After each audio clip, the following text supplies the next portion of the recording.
جدار المقبرة الحديثة أعيد ترميمها عاما 2009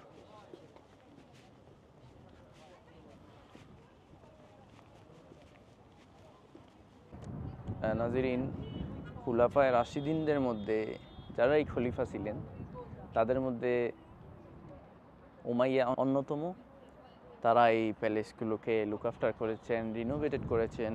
মাশাআল্লাহ, দেখার মতো প্লেস। আপনারা দেখছেন, এটা হচ্ছে মসজিদুল আকসার গম্বুজের মতো বিশিষ্ট তারা এটা বানিয়েছিলেন।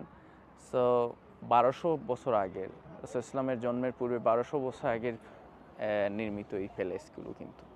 সো বলা যায় না mainly in total how many years ago the palace been built.